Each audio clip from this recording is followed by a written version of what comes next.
poljskog cveća u kosi, misteriozna, nova, nepoznata svemu ovdašnjem. I da ću tada upotrebiti svu snagu i maštu da prilagodim sebi i okruženju. Tako sam zamišljao u svojoj glavi, a bila si pored mene. Toliko smo puta pričali o tebi, o svemu što radiš, govoriš. Uvijek si izazivala masu, ali ja nisam znao da postojiš i takva kako sam sanjao i kakve su devojke nekada bile. I hvala Bogu što je baš meni dao da vidim da si jedina koju bih mogao da kažem i volim te, oprosti, pogrešio sam, izvini, i da se ne osjetim ni malo loše, niti da sam manje muško, ma kakvi, svega si vredna, srećan sam ko malo dete.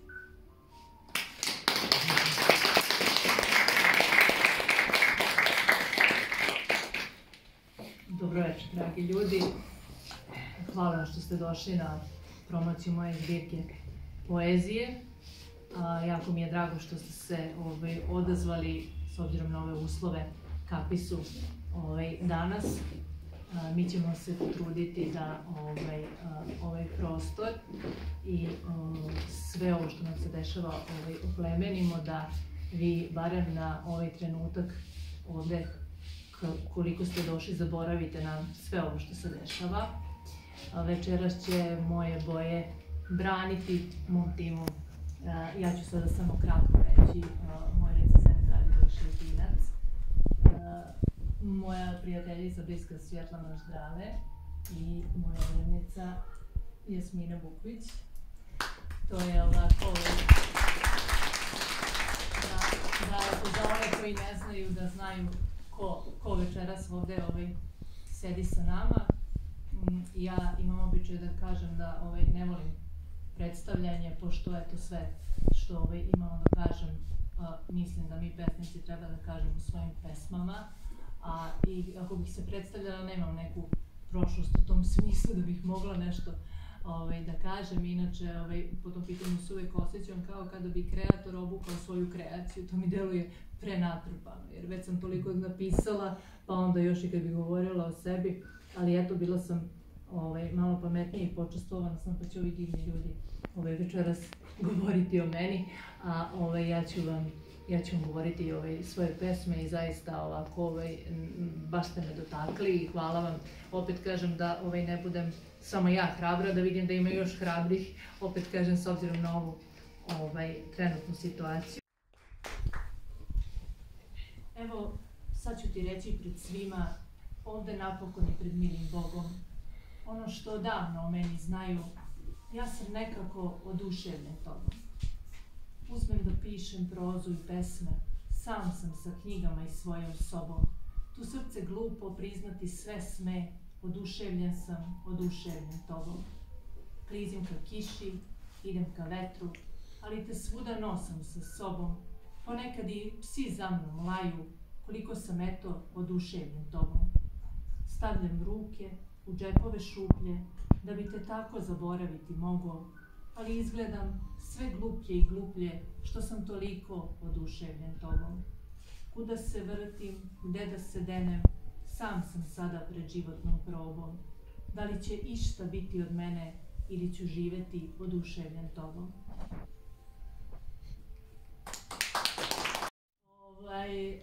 To je čovek koji je radio na mojoj knjizi, koji je meni dao jednu sjajnu recenziju koja me posle otvorila mnogo vrata. To je čovek koji ima za sebe brojne i prozna i poetska dela, koja osvojila mnoge nagrade, i to književne, ne mislim samo pojedinačno u smislu neke pesme. Čovek koji je ove godine osvojio najveće 2 nagrade za poeziju sa istom zbirkom poezije Avatar Atara, osvojio nagradu Đure Jakšić i nagradu Vasko Popa. To su 2 najveće nagrade i to za istu zbirku poezije istoj godini. To je Radivoj Šetinac. Meni je izuzetno čast i zadovoljstvo. Drago moje prijatelji, da se razumemo, Biljana Milić. Ona je danas svetlo ovoga što se dešava ovdje. lepo je pošao pesmom, lepo je što sam ja ubačen ovdje, ali ona je bitna. Jer poezija stvara poseban odnos prema pisavnosti. Ona to stvari kod čitaoca. Mi smo znali nešto unutar svega toga na svojih susretu, što imamo nešto što činimo bez pomagača. To ne je poezija. To je, kaže za mene, bilo i ostalo u ovoj situaciji ponovo izazov da bude ovako patetičan, a i baš me briga. Lepo je da sedim pored nje i lepo je da uživamo u ovom večeri koji mora da bude u njenom znaku. Evo, toliko na početku.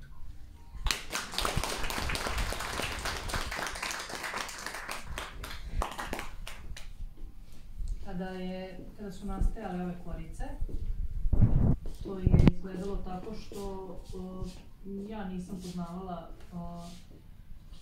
ličnost, da kažem, i osobine mog izdavača Jasmine Bupić. I ja sam isto tako nju pozvala telefonom i rekla, pa znaš kako sad to izgleda tako što ja imam ideju kako treba da izgledaju korice. Onda ona rekla, pa pošalji ti to meni tako, kaže, okvirno, da ja znam, i sad moje okvirno je bilo naravno na nekoliko listova. I kaže ona, i sad neko vreme pauza i sad kaže ona, pa može. I to je to. Kao, sad to je bila cijela priča, kao ja sam onako rekao, pa dobro, rekao, još sam dobro i prošla. Sa njom sam se zbližila, također ću se ovako, možda izgleda usputno, ali definitivno nije tako, zahvaliti, iako nije tu, što uopšte nema nikakve veze. Naravno, svima je sve i oprošteno i dozvoljeno. Marijani Kerleti, zato što me ona sa jednim dobrim delom ljudi koji su sada na ovom putu sa mnom i koji su me, da kažem, na prvi pogled odmah razumeli, što je meni mnogo značilo. Nisam morala da trošim energiju na objašnjavanje kako, šta treba, na koji način, i ja joj se stvarno zbog toga zahvaljujem. Primer molbe na stolu kod kuće, da napišem takvu molbu za sredstva, koja, ja sam pitala šta je ovo, oni su rekli, kao samo ti napiši takvu molbu i nama daj, kao nama se to dopada, da mi objavimo te pesme. I ja sam sastavila jednu molbu i predala i oni su me zvali i rekli daj nam, ko ti je izdavač, i ja sam rekla Jasmina mi je izdavač, i to je bila ta priča. Tako je, eto, kažem, tako je ispalo to slučajno o čemu sam pričala na Fejsu, što stvarno jeste bilo tako. I Jasmina je samo poslala mail, skupi pesme i pošalji. Ali zaista su me ispoštovali u svakom mogućem smislu i imali su strpljenja za taj moj perfekcionizam, i ja sam stvarno zahvalna na tome, kao i na predivnoj i uvodnoj reči koja je mnogima ostala ovako negde u mislima, i sada neka reč tu i preuzme moja urednica Jasmina Bupić.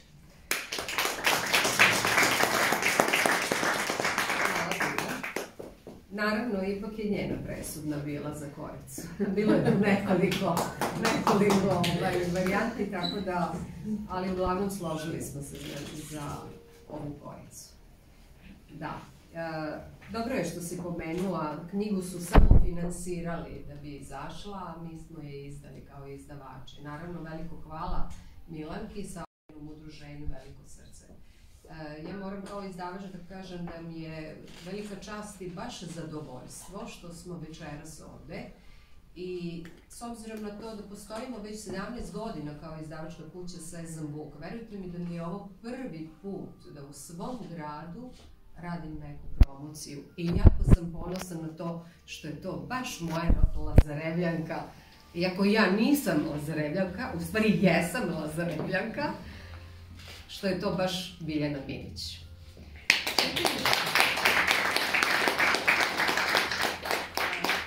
Čitajući ove pesme, dok sam kao urednik, znači, malo smo i raspored pravile, ali tako, Biljo, kako će koja pesma, kada da ide i posle koje ide sledeća, tako dalje. Baš sam se, s obzirom na to da mi ne izdajemo pesme, znači mi smo izdavačka kuća koja se bavi, da kažem, lepom književnošću, a sada i lepim pesmama, lepom poezijom. ja sam zapisivala sve ono što me je dotaklo u svakoj bukvalno pesmi. Znači sve ono što mi je tog momenta palo na pamet dok sam čitala njene pesme, ja sam kao neke teze prosto pravila da bih na kraju napravila jedan pogovor, odnosno predgovor. Tako, prvo je trebalo da bude pogovor nazad, ali ipak smo odlučili da tu bude pogovor. I ja neću da njega sad prepričavam, ja ću ipak da vam pročitam taj predgovor. Ja sam ga nazvala poezija kao istinsko postojanje ove predivne devojke Biljane Minić. Nastavite, ako želi s publike još nekada. Da.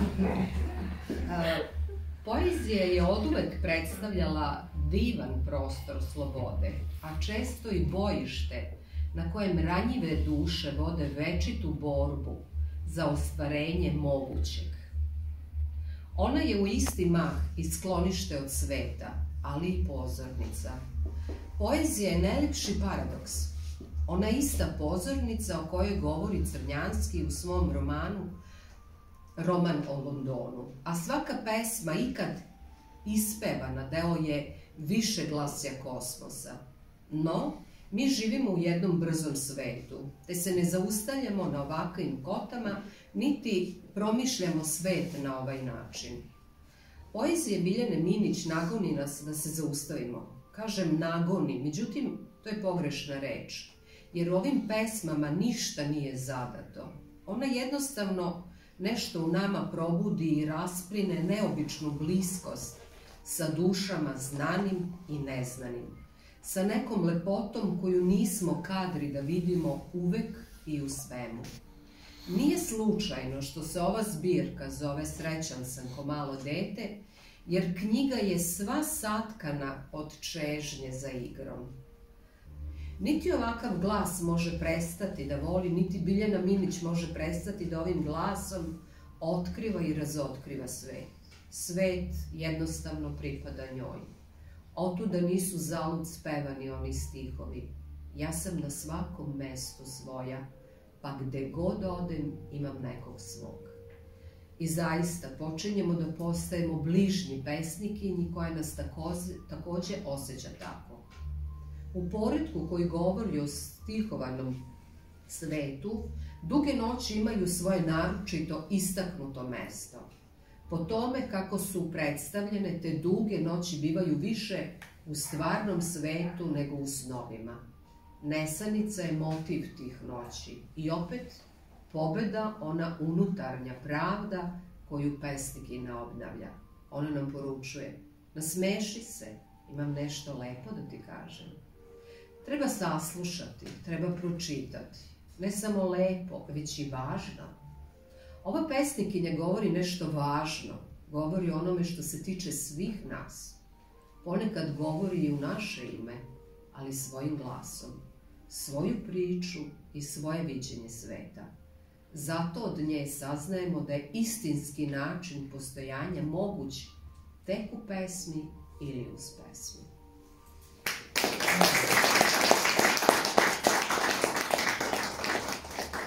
Slušam i da gledam i to nije vezano za moju trenutnu fizičku situaciju, to je tako kad sam bila mala i onda tako usput gledajući, slušajući i što treba i što ne treba, sklapala sam neke priče i po tim manjim mestima na mene izuzetan tako utisak su ostavljale neke devojke koje su u mladosti bile mirne, poučene. Ne bih mogla da kažem da su imale nekih kvaliteta do trenutka kada su se udale. I onda je to postao njihov veliki kvalitet, naročito ako su se udale na visoku nogu, pošto ja to tako zovem. I onda počinje ta neka priča gde se njihovo samopouzdanje naglo razvija i gde ono počinje sa ja sam takva, ja ću svima reći, ja. I onda one lepo srede rodbinu, otkače od kuće, onda se sete da im prijatelji po 20-30 godina više nisu dobri, onda one tako redom svima sve kažu, da li su strine, da li su tetke, to, kako da vam kažem, ta pamet, to toliko naraste, to samopouzdanje, meni je to bilo neverovatno i to mi je bila inspiracija za jednu pesmu koju nemam prilike baš da govorim i da pročitam, zato što na događajima koje sam posjećivala jednostavno njoj nije bilo mesto, ali evo možda vama bude interesantna, jel? Ona se zove Kad dođem u goste, a takođe je bila i inspiracija to što sam primetila da psiholozi u posljednje vreme savjetuju ljude da, opet s obzirom na ove okolnosti, da istresu sve svoje, pa da li na brata, na roditelja, ali bolje ti stresi nego da nosiš sa sobom. I onda se to negde sklopilo u tu jednu priču koja evo ovako kaže: kad dođem u goste, ja pravo s vrata ogovaram brata. Zašto da ne? To je baš lepo. Danas svi tako rade. Na samom početku ne diram tetku, kao prala ni guzu, fazoni neki. Kupila me na žvake i čokolade, mislim se u sebi ko mi te dade. Ali neću da kažem, imam novog dečka, da ne pomisli da sam neka otpadna. Ostaću ja svima njima reći. Krenem od kuće, tu mi je goruće. Od onih što mi pomažu, ti su mi najgori. Njih je najvažnije dobro utabati u tepih, da se ne vidi da su mi pomogli. Zato ja cviknem i podviknem, a oni se uprpe, misle imam podršku. Tako ja njih sve držim pod kontrolom, će oni meni. Kako priča teče, čujem kažu fina, ma ko fina, zar moja strina?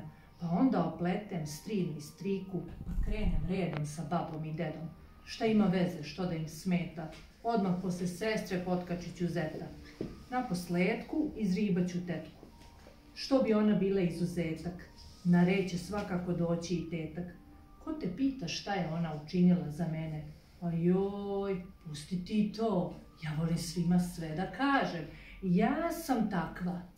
A ovi kad za mnom zatvore vrata, kažu, čuli šta reče za brata?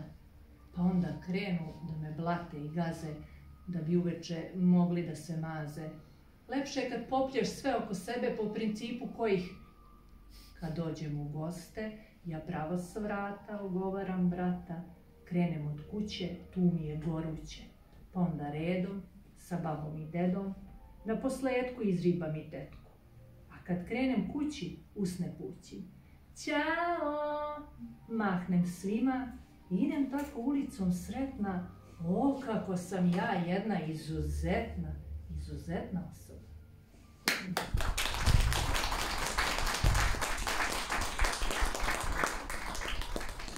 O, probudiste li se. Znači da bijemo s ovim delom, ne smeši se.